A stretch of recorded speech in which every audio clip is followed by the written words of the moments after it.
espero que todavía me vean, no estoy tan moreno, o más o menos nada más ven los dientes y los ojos.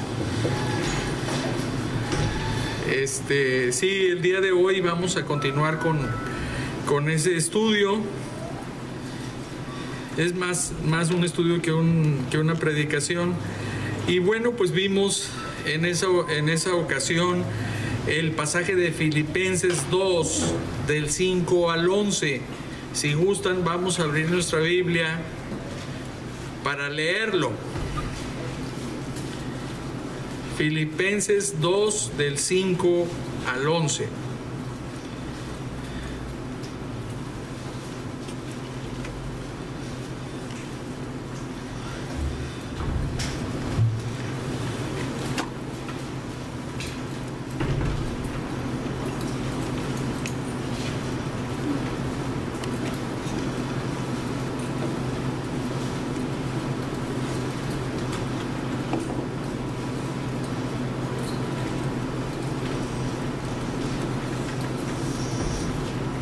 Dice así, si gustan seguirme con la vista: haya pues en vosotros este sentir que hubo también en Cristo Jesús, el cual, siendo en forma de Dios, no estimó el ser igual a Dios como cosa a que aferrarse, sino que se despojó a sí mismo, tomando forma de siervo, hecho semejante a los hombres. Y estando en la condición de hombre, se humilló a sí mismo, haciéndose obediente hasta la muerte y muerte de cruz. Por lo cual Dios también le exaltó hasta lo sumo y le dio un nombre que es sobre todo nombre, para que en el nombre de Jesús se doble toda rodilla de los que están en los cielos y en la tierra y debajo de la tierra, y toda lengua confiese que Jesucristo es el Señor, para gloria de Dios Padre. Bueno, pues este es el pasaje. Si gustan cambiar de página y si me pueden dar el control, estaría muy bien, por favor. Con este pasaje quisimos precisamente hablar de una virtud o una cualidad que es contraria a la ira, ¿verdad? O al enojo. En este caso estamos hablando de la mansedumbre. Y veíamos que el significado de mansedumbre es prautes, es una palabra griega que significa fuerza controlada, ¿verdad? Entonces, una persona mansa es una persona que tiene un carácter fuerte. Sin embargo, ese carácter pues está bajo control, ¿verdad? Está bajo el control del Espíritu Santo, y la persona también es capaz de controlarse a sí misma. Una persona que no puede controlarse a sí misma y es muy impulsiva, pues en este caso sería contrario a la mansedumbre, ¿verdad? Alguien que siempre reacciona y que no piensa las cosas antes de hacerlas, y por lo general nosotros lo relacionamos con la ira, con el enojo, ¿verdad? Entonces yo creo que muchos de nosotros a veces cojeamos del mismo pie, ¿verdad? Nos enojamos muy fácilmente y esto significa que nos falta crecer en mansedumbre, ¿verdad? Entonces, como ejemplos de esta cualidad en la Escritura vemos a Moisés, que pues la Escritura menciona que era el hombre más manso que había sobre la tierra. Y también el Señor Jesucristo. El Señor Jesucristo es un ejemplo para nosotros, y nosotros lo podemos ver en dos pasajes. Uno es Mateo 11, 28 al 30, si gustan sacarlo, por favor.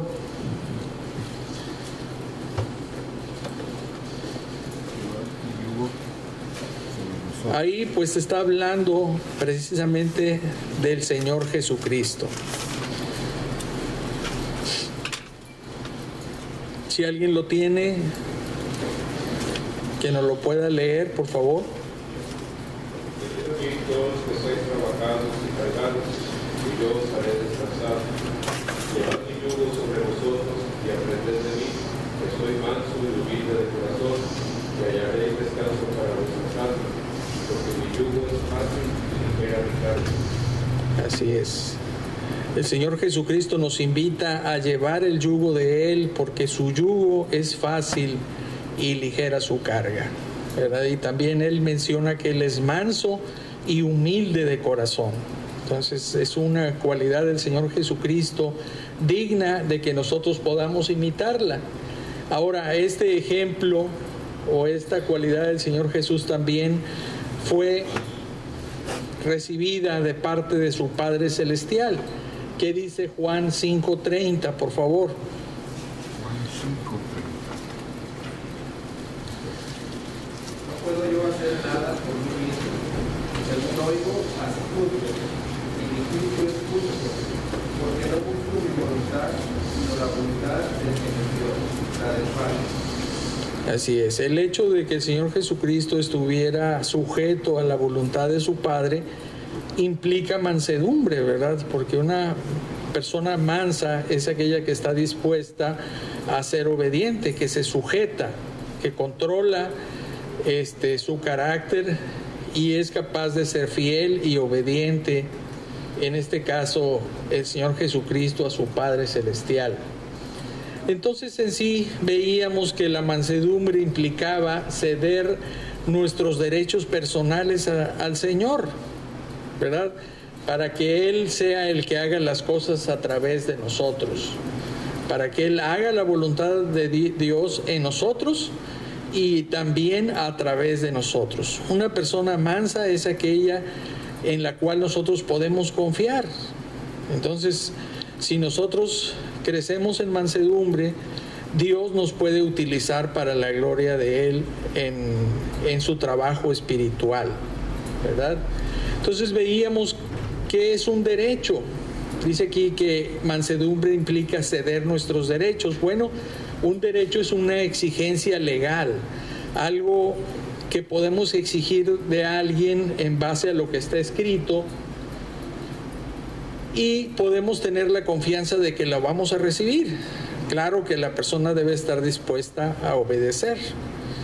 Entonces vimos también algunos ejemplos. Por ejemplo, el padre puede pedir a sus hijos que le honren. ¿Por qué? Bueno, pues, ¿qué dice Efesios 6:2? Hay algo escrito, ¿verdad?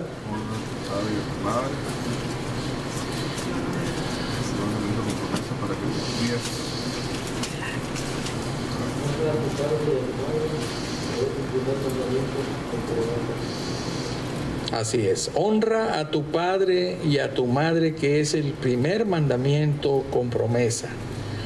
Dios pide a los hijos que sean obedientes, es un mandamiento, y entonces pues los padres pueden pedirle a sus hijos que los honren en base a ese mandamiento que está escrito, ¿sí?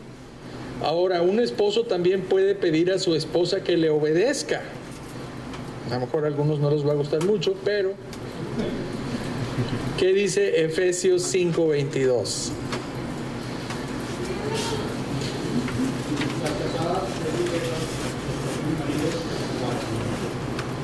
Así es, las casadas estén sujetas a sus propios maridos, pero como si fuera el Señor, ¿verdad? Entonces es una obediencia plena, ¿verdad? Y esto a lo mejor los varones pueden estar muy contentos. Sin embargo, también la esposa puede pedir algo a su esposo, ¿verdad? En este caso dice aquí que la esposa le puede pedir a su esposo que le ame. Y eso de amor ya está un poco viciado aquí, ¿verdad? A veces decimos muchas veces te amo y te amo, pero no se demuestra con palabras solamente, ¿verdad? Y hay que analizar un poco el pasaje. Dice que el esposo debe amar a la esposa así como Cristo amó a la iglesia. ¿Y qué tanto amó Cristo a la iglesia? Fue capaz de morir por ella, ¿verdad? Tuvo un amor incondicional para empezar, y además de eso fue llevado hasta la muerte por amar a la iglesia. ¿Qué dice Efesios 5:25, por favor?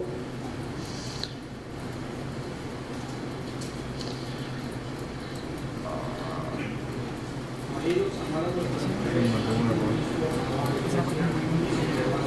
por ellos. Así es. Entonces, un marido debe amar a su esposa, pero pues ese amor debe ser lo suficientemente profundo como el mismo amor del Señor Jesucristo por su iglesia, ¿verdad? Entonces, pues todos yo creo que tenemos derechos, y esos derechos podemos pedírselo a las personas que pues nos deben algo, ¿verdad? Que de las cuales nosotros tenemos una exigencia legal para pedírselas, algo que está escrito, ¿verdad? Entonces tenemos argumentos para poder pedir esto. Ahora, el asunto está en que además de derechos también hay responsabilidades. Y una responsabilidad, pues es precisamente aquella cosa, es una obligación que tenemos nosotros de parte de Dios, que se nos impone de parte de Dios para que se cumplan los derechos de otros sobre nosotros, ¿verdad? Entonces, como ejemplos, ok, qué bueno, ya llegó.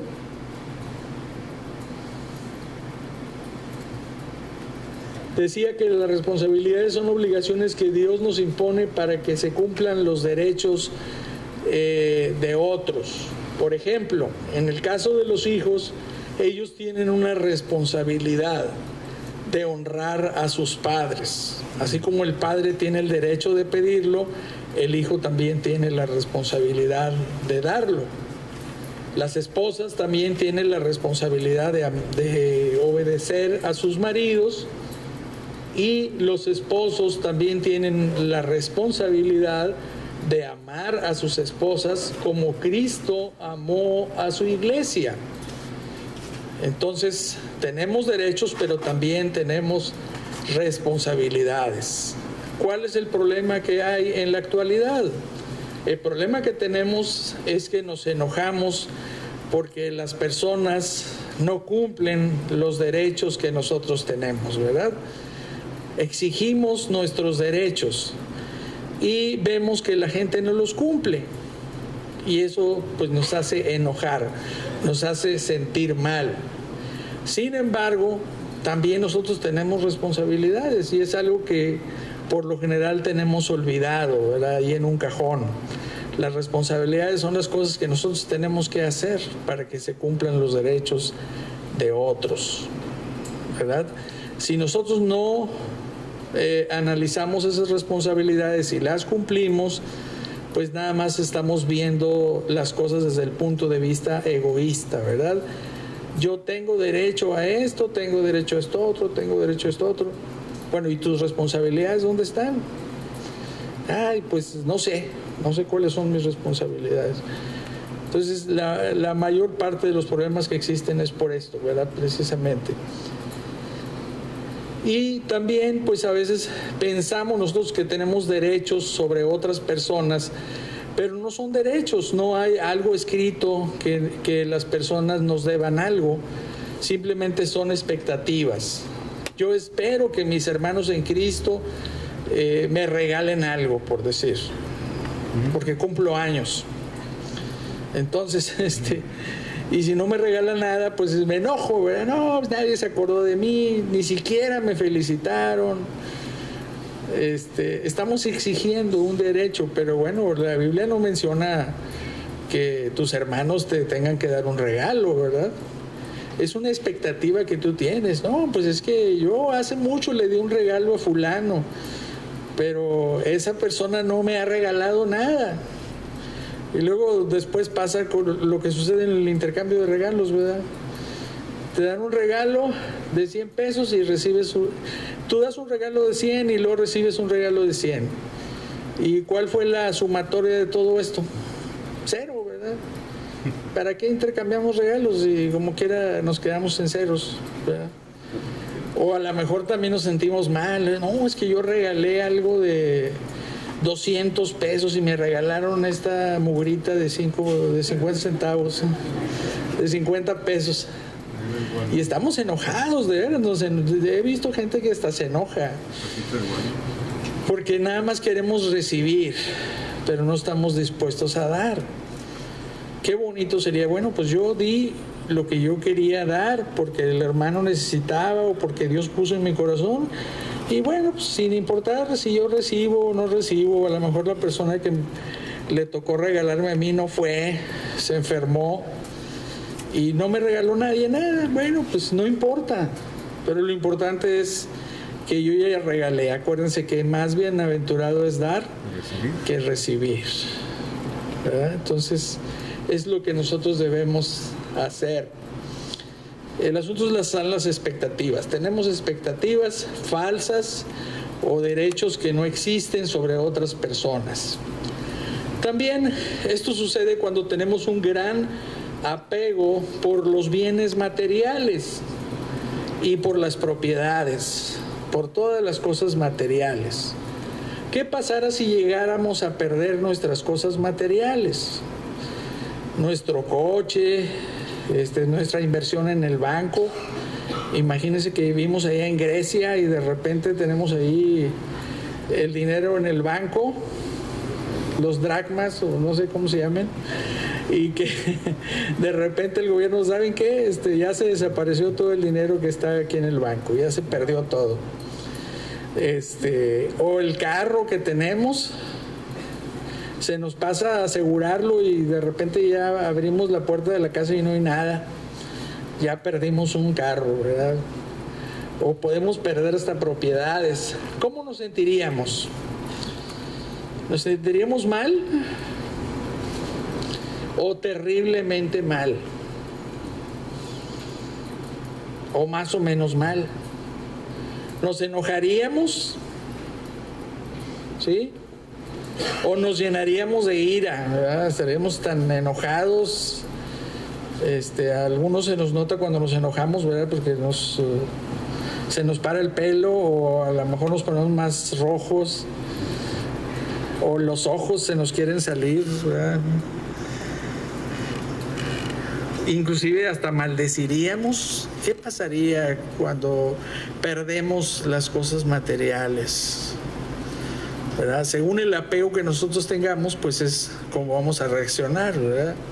Donde esté vuestro tesoro, dice la palabra de Dios, ahí también estará vuestro corazón. Pero vamos a recordar las palabras de Job en Job 1:21. ¿Qué dice? Job 1:21, por favor.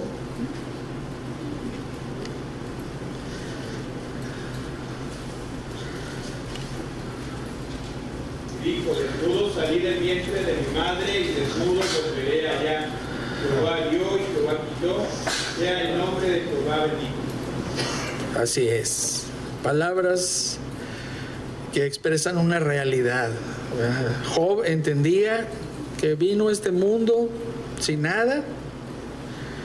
Dios a lo mejor nos ha dado algunas cosas materiales, pero si nos las llega a quitar, cuando nos muramos, ¿qué nos vamos a llevar? Los centenarios que pudiéramos tener ahí guardados, algo material, joyas a lo mejor. Es capaz de que alguien se amarre un mecate ahí al pie para cuando el Señor nos arrebate, se llevan también ahí las joyas para que no se queden aquí. No, ¿verdad?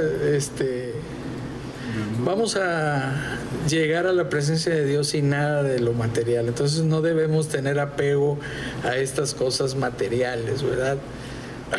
Entonces en Filipenses 2, de 5 al 11, que fue lo que leímos al principio, vemos el ejemplo del Señor Jesucristo, cómo Él cedió sus derechos a Dios Padre y vino a vivir entre nosotros, ¿verdad? Que ya el hacerse hombre para la segunda persona de la Trinidad pues era algo humillante, porque Él era y Él es Dios mismo. Sin embargo, Él vino y se hizo hombre y habitó entre nosotros, ¿sí? Entonces vamos precisamente a analizar la vida del Señor Jesucristo, cómo Él cedió esos derechos a su Padre Celestial. Número 1, Él cedió su derecho a la riqueza, ¿verdad? Filipenses 2 del 5 al 7. ¿Qué dice el 5 al 7? ¿Cuál está en forma de Dios?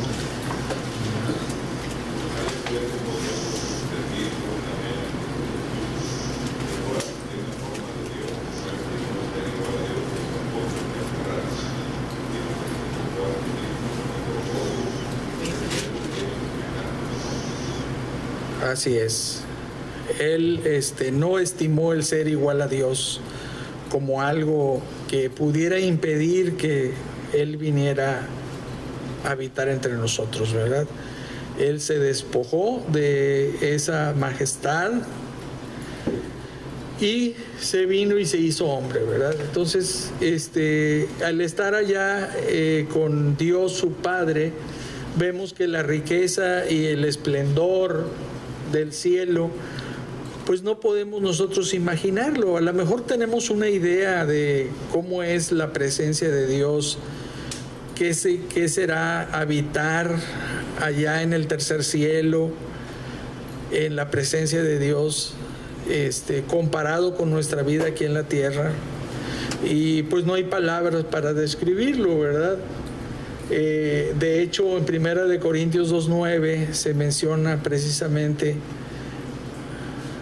algo que Dios tiene preparado para nosotros. ¿Qué dice ahí?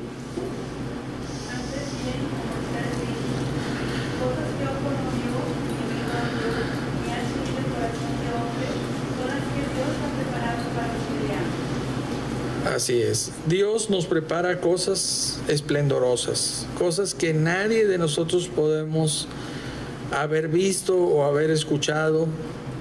Es lo que Dios tiene para cada uno de nosotros. Entonces, no podemos comparar nuestra vida aquí en la tierra con lo que será estar en la misma presencia de Dios.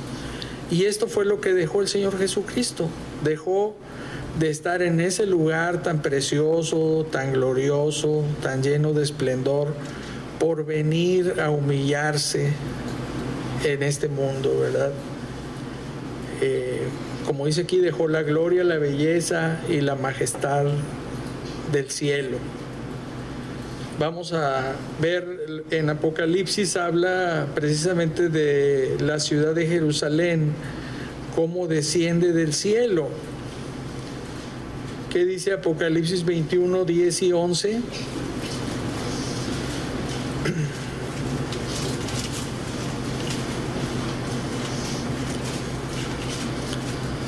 Me llevó en el espíritu a un monte grande y alto y me mostró a la gran ciudad santa de Jerusalén que descendía del cielo de Dios, teniendo la gloria de Dios. Y su fulgor era semejante al de una piedra preciosísima, como piedra de jaspe, diáfana como el cristal. Así es. Y luego el 18 y 19. El material de su muro era de jaspe, pero la ciudad era de oro puro, semejante al vidrio limpio. Y los cimientos del muro de la ciudad estaban adornados con toda piedra preciosa.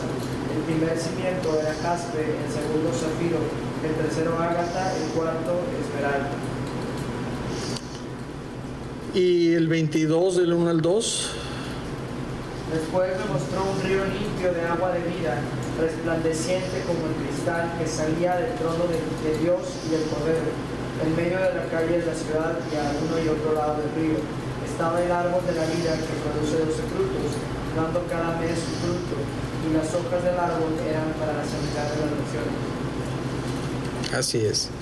Ya hemos hablado de la ciudad de Jerusalén, la Nueva Jerusalén, pero recordando aquí cómo Juan en visión ve a esta ciudad y cómo la describe en base al conocimiento que él tenía de las piedras preciosas, su muro, ese río que salía del medio del trono de Dios, cosas tan preciosas que Dios tiene preparadas para nosotros, pero que también sin duda Dios Padre y el Señor Jesucristo pueden gozar de estando allá en aquellos lugares, ¿verdad? Y el Señor Jesucristo fue capaz de dejar todo eso por venir a vivir entre nosotros, ¿verdad? Aquí en la tierra pudiéramos decir, bueno, pues el Señor Jesús vino y fue un rey aquí en la tierra, lleno de esplendor.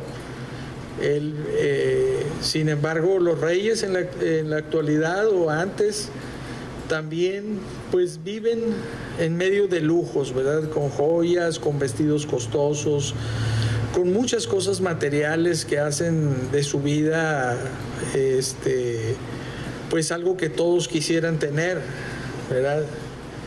Ellos tienen mucho poder, ellos tienen muchos recursos económicos, y a lo mejor el Señor Jesucristo pudiéramos haber pensado que hubiera venido así como rey, porque Él es rey de reyes y Señor de señores. Pero no, Él rechazó venir de esa manera y, como dice aquí, vivió de una manera muy humilde. Desde el momento en que Él nació en un pesebre, que pues un pesebre es... ¿Cómo podemos describir a un pesebre? A lo mejor yo no lo he visto, ¿verdad? Yo me lo imagino nada más. Pero pues ahí es donde dormían los animales, ¿verdad? En un corral. A lo mejor había pastura ahí, alimento para estos animales.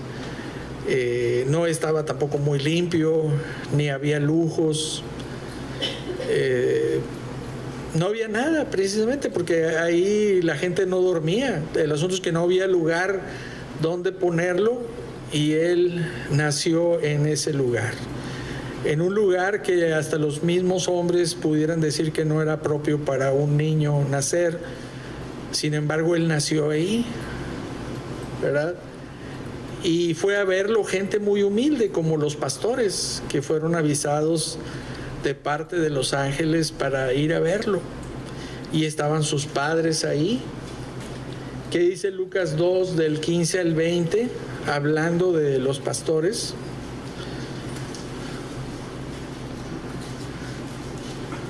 Sucedió que cuando los ángeles se fueron de ellos al cielo, los pastores se dijeron unos a otros: pasemos pues a Belén y veamos esto que ha sucedido y que el Señor nos ha manifestado.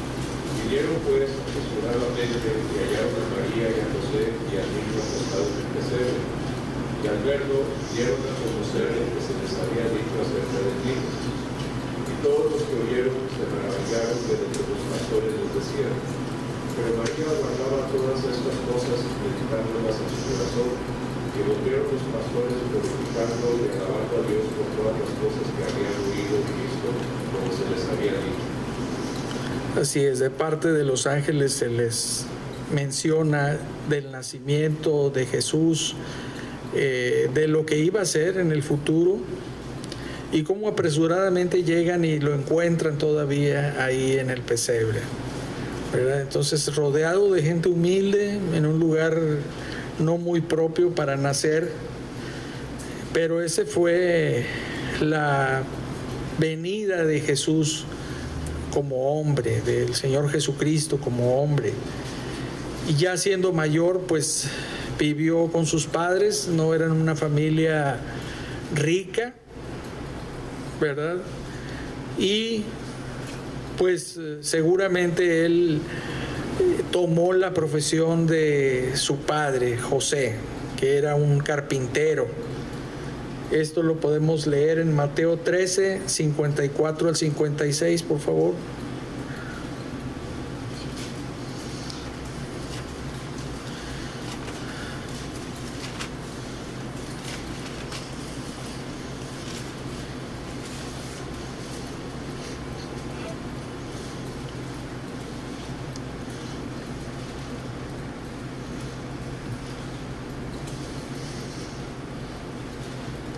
¿Qué dice? Y venido a su tierra, les enseñaba en la sinagoga de ellos, de tal manera que se maravillaban y decían: ¿de dónde tiene esta sabiduría y estos milagros? ¿No es este el hijo del carpintero? ¿No se llama su madre María y sus hermanos Jacobo, José, Simón y Judas? ¿No están todas sus hermanas con nosotros? ¿De dónde pues tiene todas estas cosas? Así es. Ellos lo conocían, ¿verdad? Porque Jesús estuvo predicando en la sinagoga y sabían quién era y sabían que él era el hijo del carpintero. Él no tenía recursos materiales, seguramente él también estaba ahí con ellos o estuvo durante mucho tiempo ahí antes de empezar su ministerio a los 30 años. Y pues cuando él fue a predicar, por eso no creían en él, ¿verdad? Pero su profesión pues también era una profesión humilde. Y él afirmó también durante su ministerio que él no tenía bienes materiales. ¿Qué dice Mateo 8:20?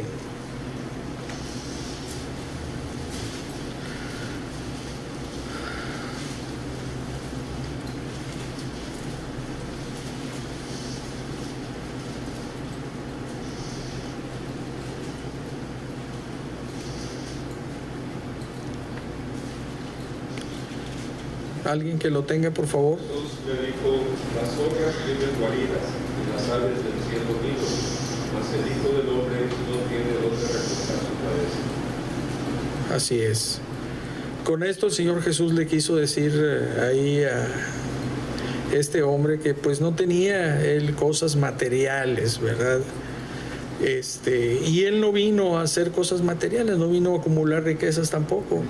Él vino a predicar su palabra y con esto nos enseñó también que al hacer esto él estaba muriendo a todos los recursos materiales o a las riquezas que pudo haber tenido estando aquí, siendo que él fue el creador del universo, del cielo, de la tierra, de todas las cosas, ¿no? De los animales. Todo fue creado por medio de él y para él, dice la palabra de Dios.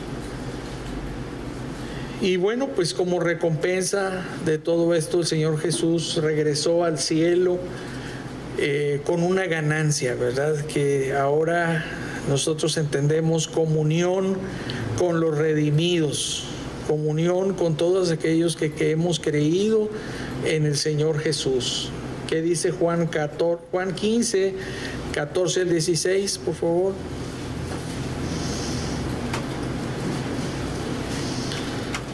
Vosotros sois mis amigos, hacéis lo que yo os mando. Ya no os llamaré siervos, porque el siervo no sabe lo que hace su Señor, pero os he llamado amigos, porque todas las cosas que oí de mi Padre os las he dado a conocer. No me elegisteis vosotros a mí, sino que yo os elegí a vosotros, y os he puesto para que vayáis y llevéis fruto, y vuestro fruto permanezca, para que todo lo que pidéis al Padre en mi nombre, Él os lo dé. Así es, él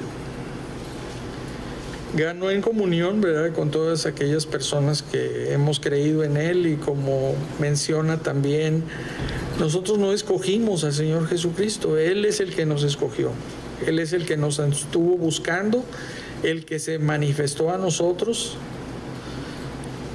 y que hizo posible que nosotros ahora fuéramos hijos de él, ¿verdad? Y siervos de él. Pero dice, pues el siervo no sabe lo que hace su Señor. Yo les he llamado ahora amigos, ¿verdad? Entonces un amigo es alguien en donde hay mucha comunión, compañerismo, y así nos toma en cuenta el Señor Jesucristo. Qué privilegio, ¿verdad?, para nosotros el decir que somos amigos de él, siendo que nosotros no somos nada, pero él nos trata de esta manera. Y bueno, pues también regresa a la presencia de Dios con una ganancia de almas ganadas por él. Juan 10, 27 al 30, ¿qué dice?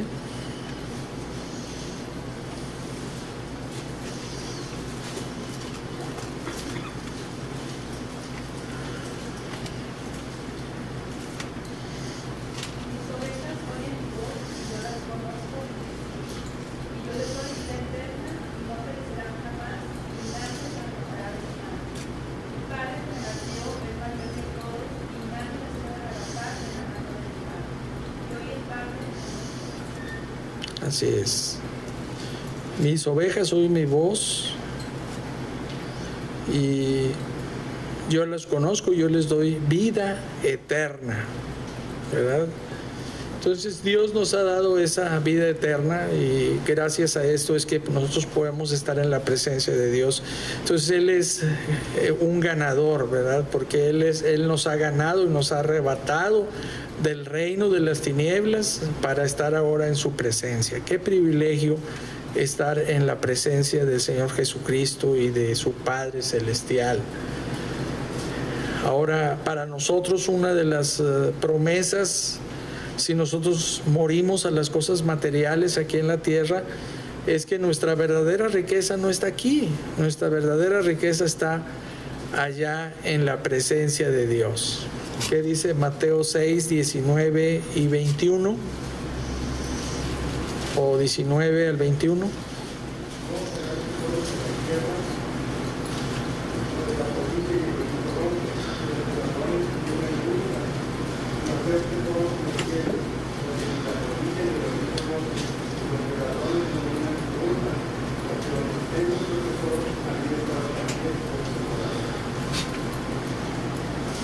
Así es, Dios nos manda a hacer tesoros, pero allá, ¿verdad?, donde no pueden ser robados por nadie y donde Dios tiene para nosotros algo especial para cada uno.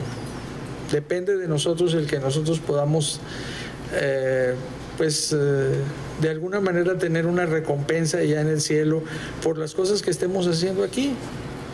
Porque de lo de aquí, si nos ocupamos de lo de aquí, pues no nos vamos a llevar nada. Pero si nos ocupamos de las cosas de Dios, pues va a haber una recompensa allá cuando estemos con Él, ¿verdad? Esa es nuestra verdadera riqueza para nosotros como cristianos. Entonces, el Señor Jesús nos da ese ejemplo de ceder sus derechos a la riqueza. Número 2, también Él cedió su derecho a una buena reputación. Sí,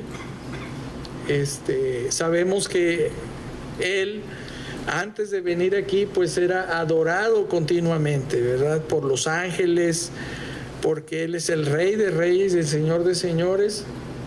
Pero cuando vino aquí, ahorita veíamos en Filipenses que se despojó a sí mismo, ¿verdad? Él se humilló. Y de esa manera también, estando aquí, de alguna manera su reputación fue puesta en duda. ¿Por qué? Una de las cosas es el lugar donde Él nació. Porque hay un pasaje donde se menciona a Natanael mencionando un dicho de ellos de que en ese pueblo no podía nacer alguien que tuviera cierto renombre. Era un pueblito pues muy apagado, ¿verdad?, donde era difícil que alguien pudiera surgir como un rey, como un principal. Y bueno, ¿qué dice Juan 1:46? Vamos a verlo.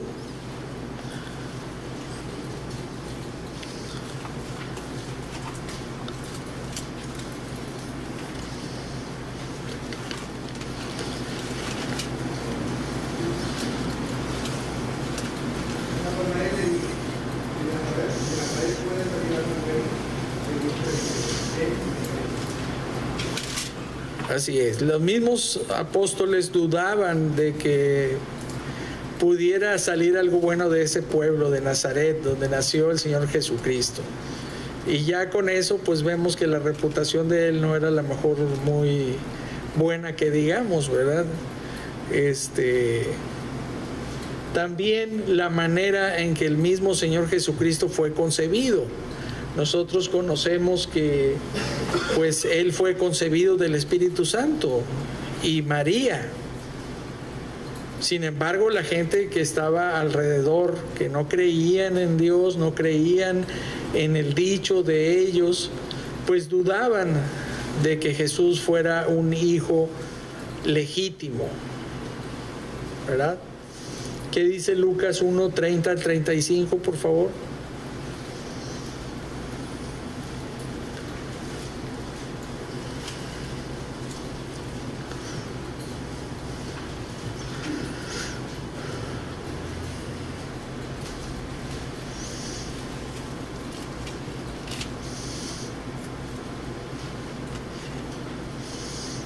Entonces el ángel le dijo: María, no temas, porque has hallado gracia delante de Dios. Y ahora concebirás en tu vientre y darás a luz un hijo, el Hijo del Altísimo, y el Señor Dios te dará el trono de David su padre, y reinará sobre la casa de Jacob para siempre, y su reino no tendrá fin. Entonces María dijo al ángel: ¿Cómo será esto?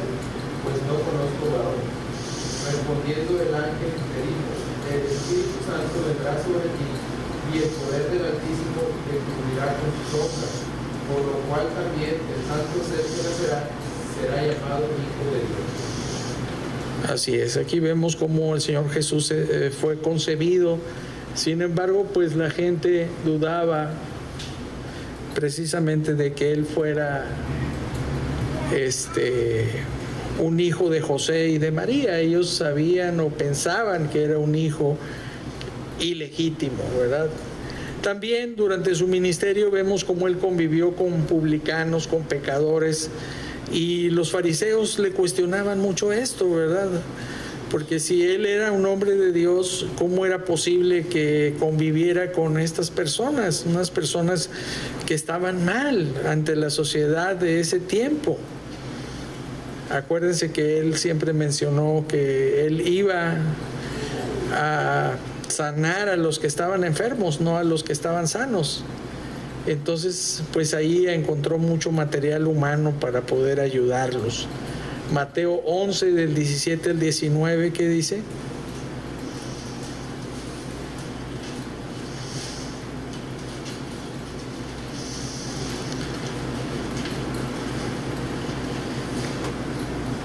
Diciendo: os tocamos flauta y no bailasteis, os escuchamos y no lamentasteis.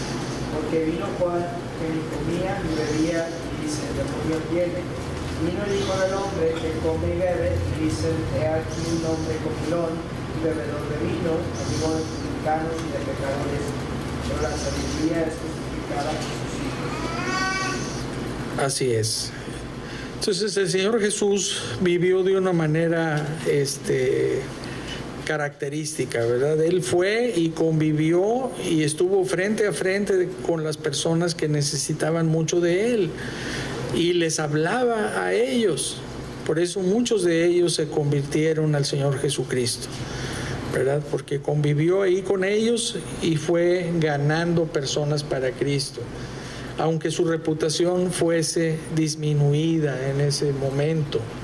También permitió que una mujer pecadora le lavara los pies. Acuérdense cuando esta mujer le lavó sus pies en Lucas 7, del 37 al 39. También pues para los fariseos y para los religiosos de ese tiempo, pues era un sacrilegio, ¿verdad?, que esta mujer pudiera acercarse al Señor Jesucristo. Sin embargo, Él se lo permitió, porque esta mujer vemos cómo estaba, ¿verdad? ¿Alguien lo tiene?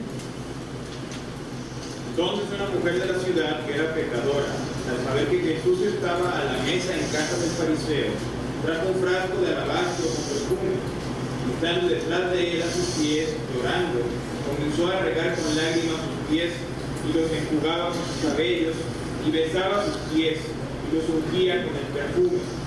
Cuando vio esto el fariseo que le había convidado, dijo para sí: si fuera profeta, conocería quién y qué clase de mujer es la que le toca, que es pecadora. Así es. Vemos como la crítica primero, ¿verdad? Cómo hablaban del Señor Jesucristo, y él sabía quién era esta mujer, pero con qué actitud iba a acercarse al Señor Jesús. Dice ahí que él estaba llorando y enjugaba los pies de Jesús con sus lágrimas. Seguramente ella tenía un arrepentimiento verdadero. Ella estaba consciente de su vida, cómo estaba delante de Dios, y ella se estaba arrepintiendo y estaba poniéndose a cuentas, ¿verdad? Y sin embargo, este hombre que estaba pensando mal del Señor Jesús, él era el que lo había invitado a ser su huésped. y después ahí en el pasaje se menciona que este hombre, la costumbre era de que cuando alguien tiene invitados a su casa, pues una regla de urbanidad era lavarle los pies a las personas que llegaban, porque tenían los pies llenos de polvo de tanto caminar. En ese tiempo pues no había pavimento, no había nada, y sin embargo este hombre que los invita a posar ahí con ellos no le lava los pies al Señor, pero viene esta mujer y lo hace. ¿Y de qué manera lo hace? Con un perfume que costaba mucho dinero, ¿verdad? Pero para ella no fue problema, porque lo que quería ella lo hizo. Y estaba arrepentida delante de Dios. Por eso Dios acepta precisamente ese sacrificio de esta mujer. Sin embargo, ante los fariseos, pues su reputación también iba descendiendo. También otra de las cosas que cuestionaban mucho los religiosos era que él sanaba en los días de reposo, cosa que pues la ley, es cierto, la ley mencionaba que en los días de reposo pues no había que hacer ningún trabajo. Pero, ¿qué dice Mateo 12 del 10 al 13?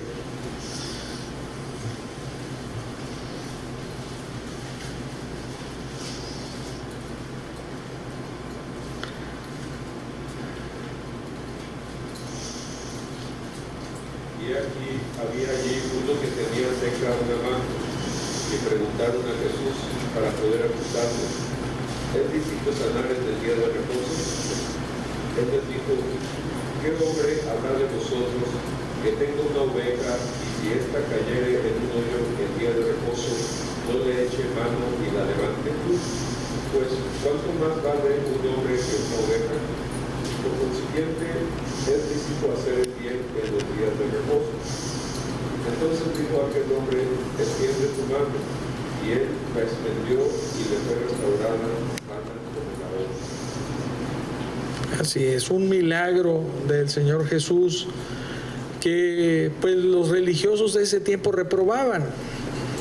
Pero sin embargo, como dice el Señor Jesús ahí, si un animal de ustedes cae en un pozo, no se apresuran a sacarlo, aunque sea día de reposo, ¿verdad? Porque era un animal de su propiedad. Pero esos sí eran muy buenos para poder decir, en día de reposo no deben de hacer ciertas cosas. ¿Qué vale más, un hombre o una oveja? Si vale más un hombre, pues es lícito sanar a este hombre, ¿verdad? Que ha estado mucho tiempo enfermo. Y entonces le sanó. Sin embargo, los religiosos veían solamente lo negativo, ¿verdad? Hay personas que ven solamente las cosas negativas, no ven lo positivo. Y el Señor Jesús tenía una reputación también, pues ante los religiosos mala, ¿verdad? Ante los pecadores buena, porque Él los ayudó, ¿sí? Ahora, como recompensa, ¿qué recibió el Señor Jesucristo? Bueno, dice la palabra en Filipenses que Él recibió un nombre que es sobre todo nombre, ¿sí? Para que en el nombre de Jesús se doble toda rodilla de los que están en el cielo y en la tierra y debajo de la tierra, y toda lengua confiese que Jesucristo es el Señor, para gloria de Dios el Padre. Entonces, como recompensa precisamente de todo esto, Él recibe un nombre muy alto, ¿verdad? Ahora, nosotros aquí en la tierra, uno de nuestros mayores deseos siempre es ser aceptados por otros, y esto lo vemos desde niños o desde adolescentes, ¿verdad? Que nos preocupamos mucho por nuestro aspecto físico, tardamos horas y horas en arreglarnos, tanto los hombres como las mujeres, ¿verdad? En escoger la ropa que nos vamos a poner y qué peinado nos vamos a hacer, ¿verdad? A lo mejor las recámaras de los jovencitos están llenas de espejos, ¿verdad? A ver cómo me veo de acá, a ver ahora de acá. Y nos preocupamos, ¿verdad? ¿Por qué? Porque queremos ser aceptados, ¿verdad? Queremos ser aceptados por los demás. Sin embargo, si nosotros llegásemos a entregar esa reputación nuestra a Dios, no vamos a estar preocupados por lo que la gente piense de nosotros. Siempre pensamos, oye, ¿qué irán a pensar? ¿Verdad? Por eso actúo de cierta manera, me visto de cierta manera, hablo de cierta manera, para ser aceptado por otras personas. ¿Sí? Pero si yo cedo precisamente esa reputación al Señor, no me voy a preocupar por eso, ¿sí?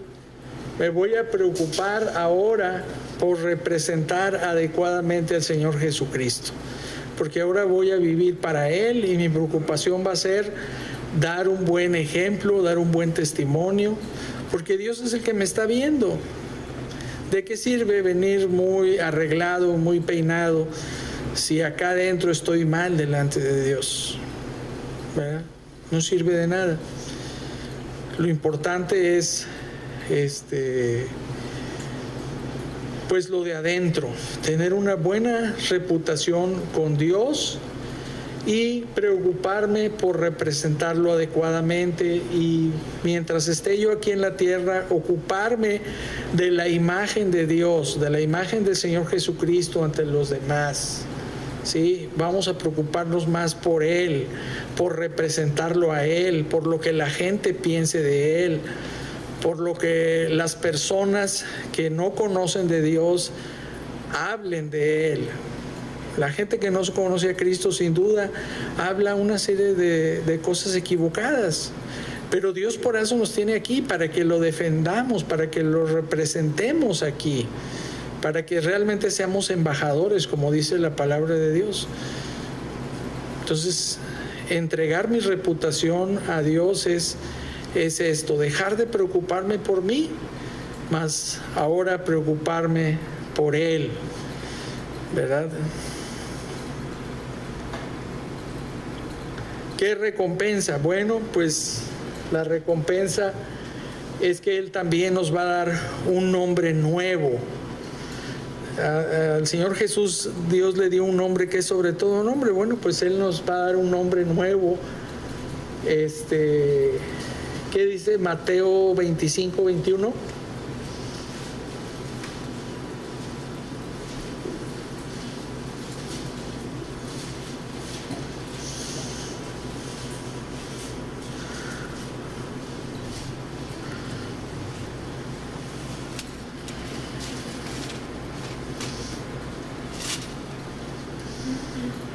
Señor le dijo, bien, buen siervo y fiel, sobre poco has sido fiel, sobre mucho te pondré, entra el gozo de tu Señor. Y Apocalipsis 2:17.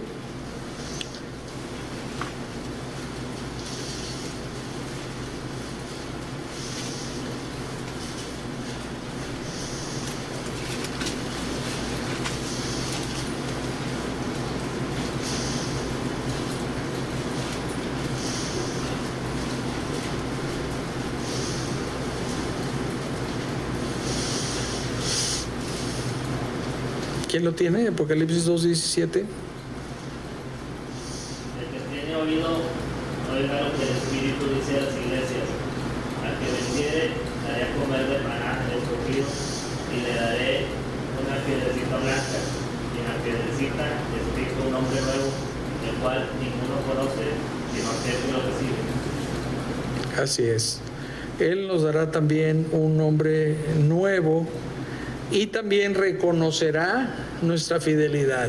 Aunque aquí la gente del mundo no reconozca esa fidelidad que nosotros podemos tenerle al Señor, allá sí Dios la va a reconocer. Y qué gozo sería que un día que estemos en su presencia Él diga: buen siervo y fiel, sobre poco has sido fiel, sobre mucho te pondré. Es una recompensa que ya de parte de nosotros sería un gran gozo, el que Dios diga que hicimos un buen trabajo, ¿verdad? Sin embargo, si salimos faltos delante de Él, pues qué tristeza, ¿verdad? Qué tristeza, porque a lo mejor Dios nos dio aquí 30 años de ser creyentes, y en esos 30 años, ¿qué hicimos? ¿Cuántas almas ganadas tuvimos? ¿Qué testimonio dimos a las personas que nos rodeaban? ¿Servimos o no en su iglesia? ¿Verdad? Va a llegar un momento en que Dios nos va a demandar las cosas, pero sería un momento muy glorioso decir que hicimos bien las cosas, ¿verdad? Ahora, como punto número 3, el Señor Jesucristo también se dio un derecho más, que es a ser servido, ¿sí? Porque Él es el creador de todo ser viviente. Según Colosenses 1:16 dice, todo fue creado por medio de Él y para Él. Y entonces pues Él tiene el poder de imponer su voluntad en todas las cosas que Él quiera aquí en la tierra, porque Él hizo las cosas y para Él se hicieron las cosas, ¿verdad? Sin embargo, pues Él cede sus derechos precisamente de que le sirvan a Él, para Él servir a los demás. En este caso, vemos el pasaje cuando Él sirve a sus discípulos. En Juan 13, versículos 3, 5 y 12 al 15, vemos cómo Él se dispone a servirles a ellos en lugar de que ellos le sirvan al Señor. Si gustan leernos todos esos pasajes, Juan 13, 3, 5 y 12 al 15.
Así es. Aquí pues él sirvió a sus discípulos y nos dejó un ejemplo, como dice en la última parte de lo que leímos ahí. Él quiso que los discípulos también mostraran esa misma actitud de lavarse los pies los unos a los otros.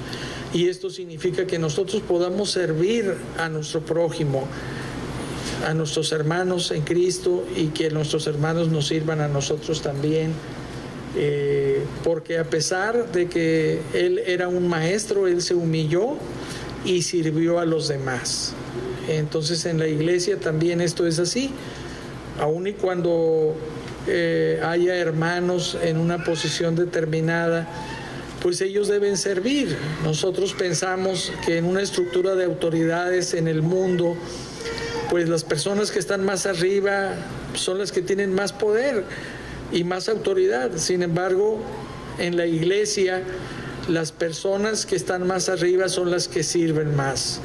Y debemos tener nosotros también esa actitud de servirnos los unos a los otros.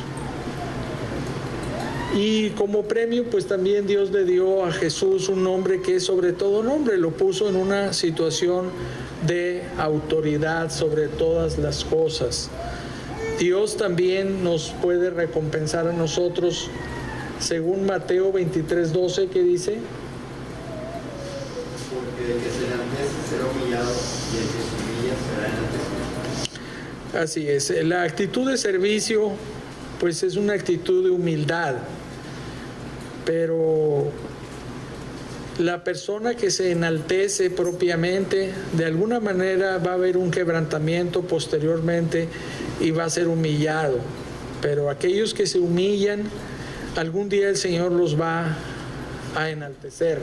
Esto lo leemos en Proverbios 15:33.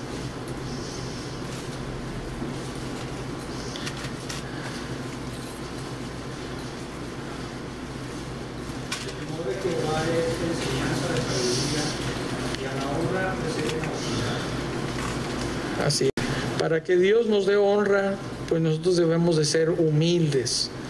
Y un rasgo de humildad precisamente es ceder nuestro derecho a ser servido y servir, disponernos para servir como lo hizo el Señor Jesucristo. Él lo hizo y nos dejó un ejemplo a nosotros que debemos de seguir. El ejemplo fue para los discípulos, pero todos aquellos que somos seguidores de Cristo, pues también nos toca esa parte. También Él cede su derecho a las comodidades físicas, ¿sí? Sabemos que el tener ciertas disciplinas personales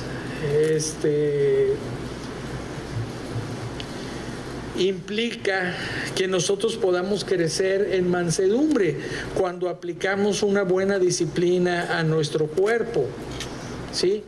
Cuando cedemos a ciertas comodidades físicas, disciplinamos nuestro cuerpo, ¿verdad? Entonces, el Señor Jesús nos dejó un ejemplo de esta manera, porque Él estuvo dispuesto a ser sacrificado también en su cuerpo. Su manera de vivir aquí en la tierra nos dejó un gran ejemplo, y ese gran ejemplo es vivir hasta el extremo de la cuestión física. Por ejemplo, en Marcos 1, 29-35 se menciona un típico día de trabajo para él. ¿Cómo vivió? Descansó mucho tiempo, trabajó mucho. Vemos qué dice.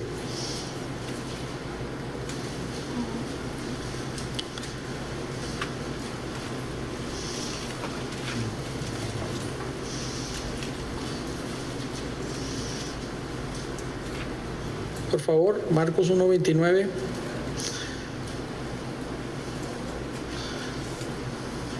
Al salir de la sinagoga vinieron a casa de Simón y Andrés con Jacobo y Juan. Y la suegra de Simón estaba acostada con fiebre, y enseguida le hablaron de ella. Entonces él se acercó y la tomó de la mano y le levantó, e inmediatamente le dejó la fiebre y ella le servía. Cuando llegó la noche, luego que el sol se puso, le trajeron todos los que tenían enfermedades y a los endemoniados, y toda la ciudad se agolpó a la puerta, y sanó a muchos que estaban enfermos de diversas enfermedades, y echó fuera muchos demonios, y no dejaban hablar a los demonios porque le conocían. Levantándose muy de mañana, siendo aún muy oscuro, salió y fue a un lugar desierto, y allí oraba. Así es. Ese más o menos era un día de trabajo para el Señor Jesucristo. Dormirse muy tarde porque trabajaba mucho, porque le llevaban a mucha gente para que lo sanase, y levantándose muy temprano, yendo a lugares apartados para orar y para tener comunicación con su Padre Celestial. Entonces Jesús no era una persona que le gustaba estar en comodidades, ¿verdad? No le gustaba tomar a la mejor habitación donde era hospedado o ir a los mejores lugares para descansar, sino al contrario. Su vida fue una vida de trabajo, una vida en donde él estuvo dispuesto a lo mejor a desvelarse, a cansarse físicamente, aunque sabemos que la vida en ese tiempo no era una vida tan cómoda como la actual.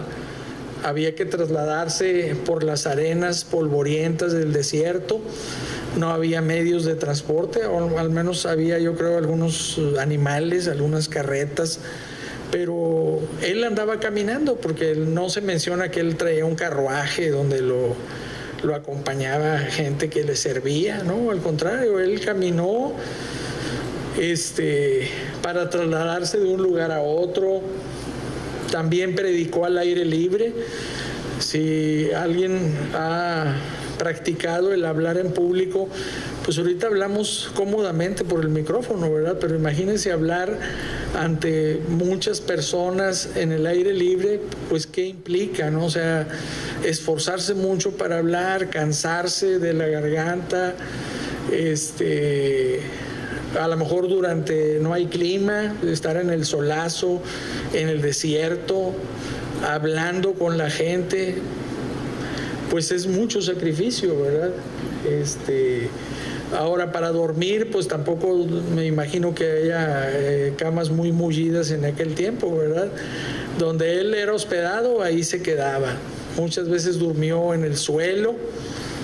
A lo mejor para muchos hay gente que se acostumbra a acostarse en lugares planos, ¿verdad? Pero pues dormir en el suelo, aquellos que no estamos acostumbrados, otro día nos duele todo el cuerpo, ¿verdad? Sin embargo, el Señor Jesús estuvo dispuesto a esto. Él navegó por el mar de Galilea. Inclusive en un tiempo pues se relata que él estuvo durmiendo en un barco.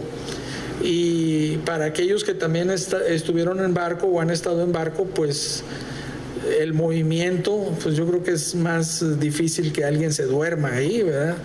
Porque llegan las olas, hay mucho movimiento, a lo mejor la gente se marea. Sin embargo, él estaba tan cansado que estuvo durmiendo ahí, ¿verdad?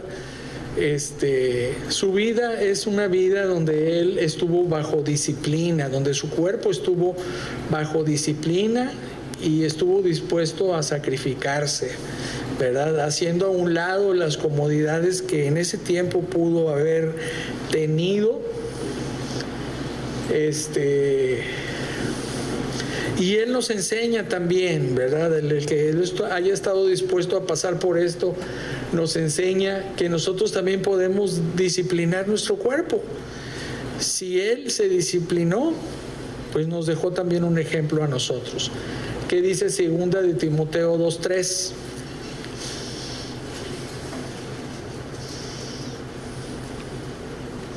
Pues sufre penalidades como buen soldado de Jesucristo. Sufre penalidades como buen soldado de Jesucristo. A nosotros como creyentes Dios nos llama a estar dispuestos a sufrir penalidades. No quiere decir a lo mejor que hagamos a un lado la cama que tenemos para estar ahí en el suelo, pero bueno, que estemos dispuestos, si es necesario a veces sacrificarse para la obra de Dios, debemos hacerlo, ¿verdad? Pero a lo mejor muchos de nosotros no salimos porque, bueno, es que está haciendo mucho sol, es que está lloviendo, es que está haciendo frío, es que hay un león allá afuera suelto, ¿verdad? Total, siempre hay pretextos para no hacer las cosas. Pero Dios nos llama a sufrir penalidades. Entonces tenemos que sacrificarnos también por algo y mantener nuestro cuerpo bajo disciplina, ¿sí? Esas disciplinas físicas pueden ser transformadas en disciplinas espirituales, porque a veces también para orar, para leer la palabra de Dios, para preparar a lo mejor un mensaje, una clase de niños, unos cantos, tenemos que morir a lo nuestro, tenemos que sacrificarnos. Y tenemos que estar dispuestos a hacerlo. ¿Qué decía Pablo? Pablo, aun y cuando él ya era maduro espiritualmente, siguió con ese ritmo de vida, dispuesto a servir al Señor. 1 de Corintios 9, 25 al 27. ¿Qué dice?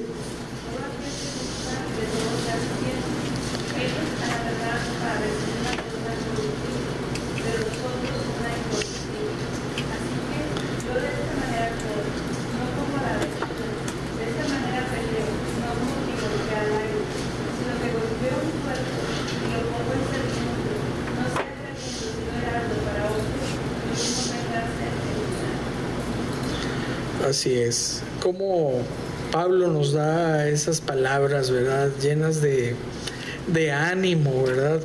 De ánimo porque él decía, pues yo también pongo en servidumbre mi cuerpo, ¿verdad? Porque a lo mejor habiendo sido heraldo para otros, a lo mejor voy a ser eliminado. Entonces, todos los que luchan, hablando de las competencias deportivas, dice, de todos se abstienen.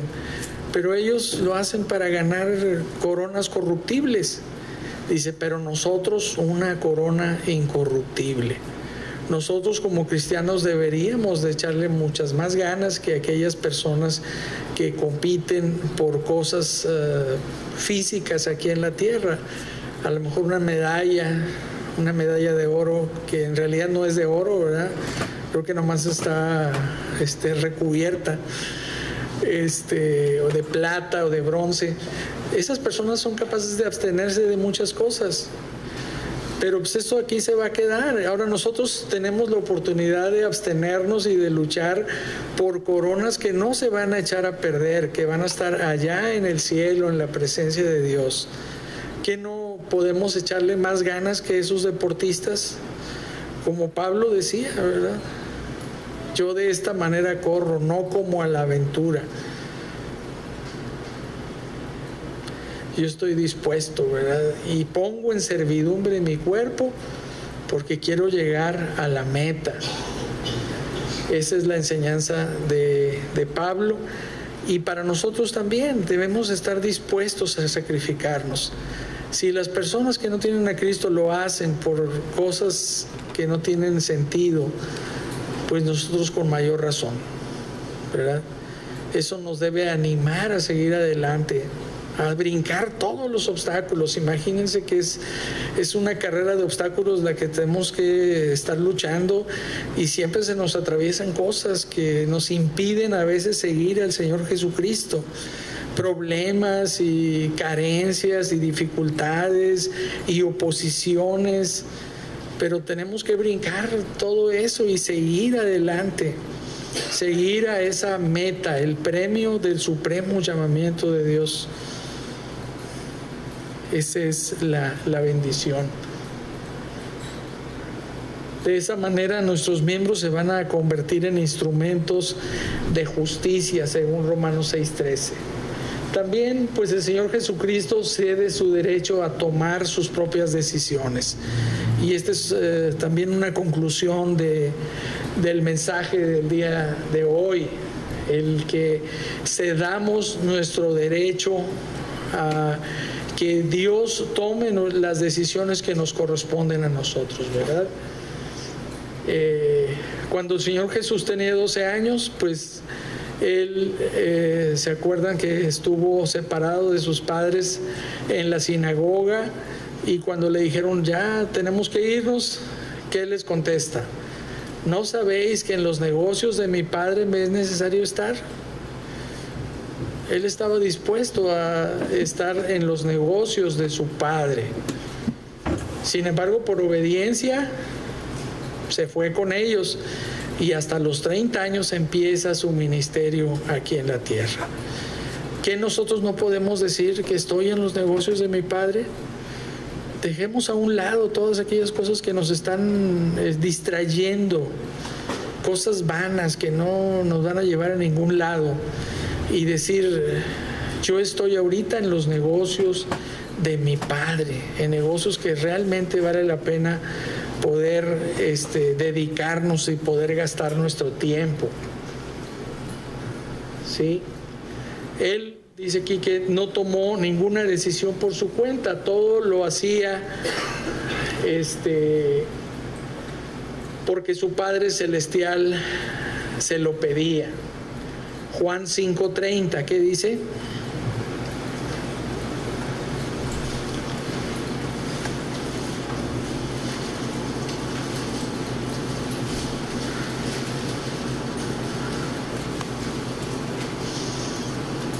No puedo yo hacer nada por mí mismo. Según oigo, así juzgo, y mi juicio es justo, porque no busco mi voluntad, sino la voluntad del que me envió, la del Padre. Así es. No puedo yo hacer nada por mí mismo. ¿Por qué? Porque estoy buscando la voluntad de mi Padre. ¿Sí? Y él siempre mencionaba, no se haga mi voluntad, sino la tuya. Y acuérdense cuando él iba a ser aprendido, que menciona él, si quieres pasa de mí esta copa, pero no se haga mi voluntad sino la tuya. ¿Sí? Entonces, pues una actitud que destruye la mansedumbre también tenemos que entender que es el orgullo. Eso trae juicio de parte de Dios a nuestra vida. El orgullo es contrario a la mansedumbre. Y bueno, el orgullo en pocas palabras es que nosotros nos reservemos la decisión final, ¿verdad?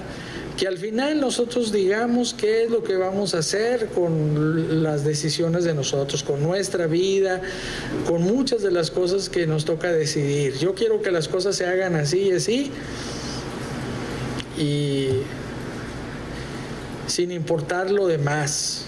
Nadie me va a impedir que yo haga lo que yo quiero hacer. Ni Dios, imagínense. Una persona orgullosa es aquella que pues toma decisiones unilateralmente, no consulta a Dios. Pero si nosotros cedemos precisamente este derecho de tomar la decisión final, pues vamos a precisamente a conquistar esa raíz del orgullo, ¿sí? Él cedió, el Señor Jesucristo cedió todos los derechos a su Padre y la decisión de tomar decisiones, precisamente, que dice Filipenses 2:8.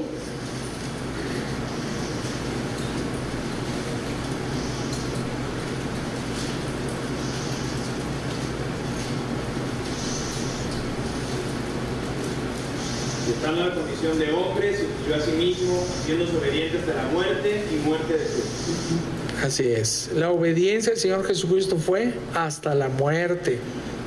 Entonces siempre Él estuvo siendo obediente a su Padre. Lo que su Padre le mandaba era lo que Él hacía, hasta morir en la cruz. Y para nosotros pues también es un ejemplo, ¿verdad? Que debemos de ceder todos nuestros derechos, todas nuestras propiedades a Él, y de esta manera podemos decir que vamos a crecer en mansedumbre. También podemos vencer el orgullo y por consiguiente el problema de la ira. Vamos a recordar lo que dice Mateo 11, 28 al 30 nada más.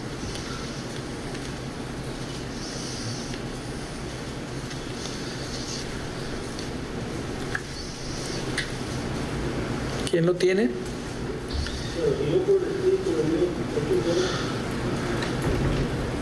No, 11, 28 al 30.